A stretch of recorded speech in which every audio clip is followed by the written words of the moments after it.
The United States, yet again, vetoing against a resolution calling for a ceasefire in Gaza in the Security Council. The United States is Israel, Israel is the United States. The United States has been pushing for this genocide. The United States has been funding Israel. Donald Trump is supporting Israel fully. All of this act of differences here and there, or some reports, even though I report some of them, of course, because at the end of the day, we report some of the things that happen in the mainstream or from these figures or leaks coming from officials of Donald Trump. But at the end of the day, the US is Israel and Israel is the United States. The United States supporting Israel fully in this genocide. Like there were reports earlier on in several outlets speaking about Donald Trump based on some of his advisors, telling his advisors that Benjamin Netanyahu is effing me. Literally in those words, Benjamin Netanyahu is effing me. By doing what? By having these attacks against Qatar and other countries. So you're allowing him to conduct these attacks. You know very well that you have the power to stop these attacks, but you don't want to. As a matter of fact, today, Donald Trump, when he was faced with criticism and scrutiny from some of the journalists during his visit in the UK, he was saying, until when are you going to allow this to go on? Oh, don't forget the 7th of October and all of the garbage, blah, blah, blah. Him and his little poodle, Keir Starmer. The genocide cartel. We still have full support for Israel and its genocide. We still have full complicity with the genocide of Israel inside of the Gaza Strip. But several developments have been happening in the region. One of the main developments is that agreement that took place between Saudi Arabia and Pakistan. I spoke about it as soon as it happened yesterday just because of the significance. And today the Saudis were briefing the Iranians about the nature of this agreement. There were previously circulating rumors as well that the agreement might increase to other countries too. As a matter of fact, that's a very high likelihood. And Saudi Arabia was leading that front, seeing as it is the main country in the Gulf. And now it's paving the way for other countries to participate. Now they're talking with Iran, telling them this is what we're doing with Pakistan. This is the declaration, opening the door for potentially more countries to participate.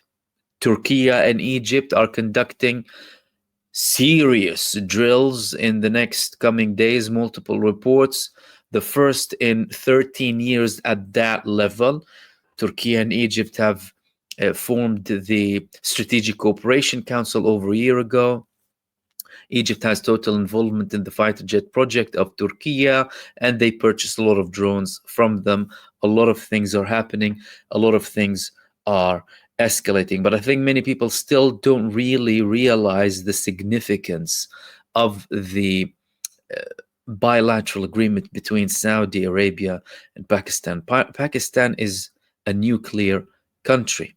Pakistan is a country that is not signatory to the non-proliferation agreement, nuclear-wise, and they also do not follow the no first use policy. Pakistan is a nation that relies primarily on Chinese armaments, although they have American and Russian weapons too. But reports that over 80% of their arms come from China.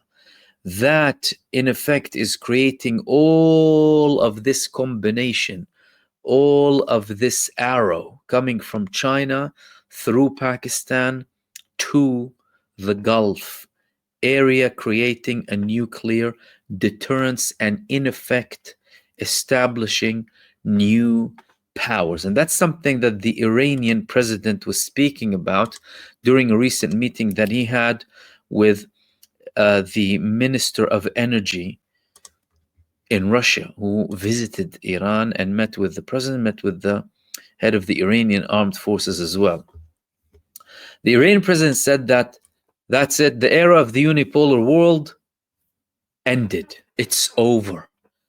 We previously heard the Iranian president saying that we're heading towards that direction. Now he is declaring outright it's over. This statement comes out of a calculation and a careful reading of the recent developments happening in the region.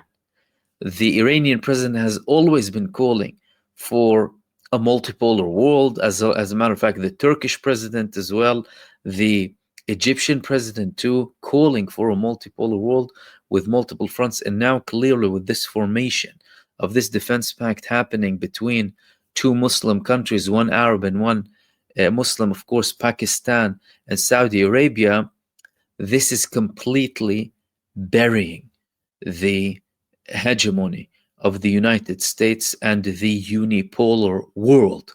It's only a matter of time up until more countries join in. This is a huge blow to the United States in the region. Ladies and gentlemen, Saudi Arabia provides an example to the other Gulf states. Agree or disagree with their policies. It's not about agreeing or disagreeing or endorsing or not endorsing their policies here. It's about the greater geopolitical scope and what that means on a global scale. 2 days after the summit in Qatar, less than 1 week after the Israeli attack against Qatar, an oil-rich, a gas-rich country neighboring Saudi Arabia. All of that is linked. Saudi Arabia is a country that Israel views as part of the promised greater Israel, and in the map of greater Israel, it would have the biggest territory. So they're trying to create a deterrence before it happens. In effect, we have now Chinese access to Saudi Arabia at Saudi Arabia's disposal. Basically, Pakistan, a nuclear country that has a lot of weapons from China, will hand in and support Saudi Arabia in case an attack is conducted. And again, it's only a matter of time up until this agreement expands, and it's sending a strong message both to the United States and Israel. The United States is losing its power, is losing its allies. The United States is no longer the same United States that we knew 10, 20, or 30 years ago. Whether Donald Trump realizes that or not is up to him. Usually empires will be in denial of their situation. But that man is allowing the rabid dog to continue and do whatever he likes. In effect, joining him. Donald Trump's attempts to portray himself as if he doesn't know about what Benjamin Netanyahu does, or as if somehow Benjamin Netanyahu has like a total independence and he doesn't let the Americans know, all of that is unsubstantiated. The United States is fully with Netanyahu on this, and Donald Trump too. The fact that he's not using his powers to stop any of these escalations happening in the region, although he promised the American voters that he will. He promised the American voters he's going to stop the Ukraine war in 1 day. He promised them that he's going to stop the Gaza war in 1 day. 1 year on almost, and Donald Trump is promising with more escalating against other countries too, and proving to the whole world that both him and Benjamin Netanyahu are two sides to the same coin.